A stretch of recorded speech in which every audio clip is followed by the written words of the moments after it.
Nama saya Robi Muhammad, saya dosen di Fakultas Psikologi UI.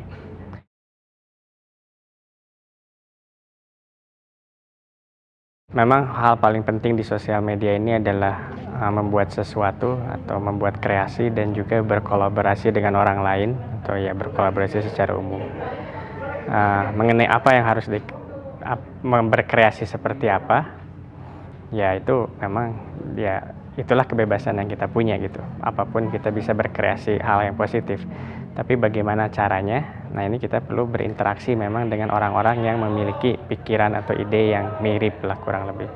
Dan disitulah gunanya sosial media fest misalnya, di mana orang-orang bisa saling berbagi informasi, pengetahuan, pengalaman, sehingga dari situ ya orang bisa mengembangkannya lebih jauh gitu.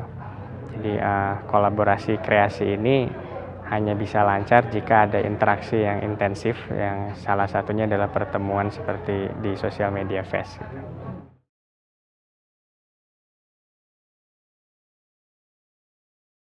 Ya, profesi itu memang isu yang penting buat semua orang, meskipun terjadi ada katakanlah generation gap di mana hal yang biasa-biasa saja dianggap oleh satu generasi tapi dianggap luar biasa oleh generasi yang lain. Bagaimana mengatasi itu? Ya salah satu yang paling sederhana ya tentunya ya dialog dan saling mengerti antara generasi itu.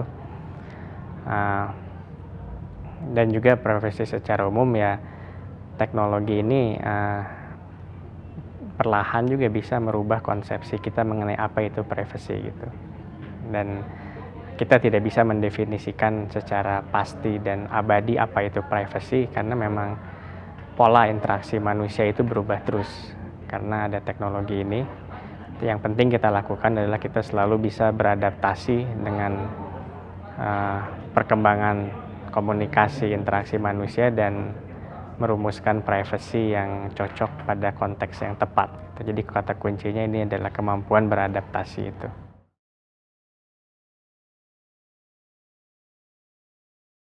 Ini adalah sebuah awal, kita baru melihat kecil awalnya saja.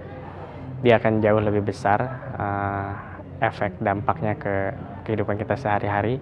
Pastinya seperti apa, ya tidak ada yang tahu. Karena tidak ada seorang pun yang bisa memprediksi akan ada sosial media atau bahkan memprediksi ada internet gitu. Perkembangan ini tidak bisa diprediksi gitu. Tapi itu tadi yang penting, teknologi ini sudah ada di tengah-tengah kita dan akan semakin membesar. Yang penting adalah kita bisa beradaptasi dengan teknologi ini. Dan mungkin kalau mau lebih optimis ya tentunya bukan hanya beradaptasi, malah bisa mengeksploitasi teknologi ini untuk kepentingan kita ya sebagai orang Indonesia misalnya.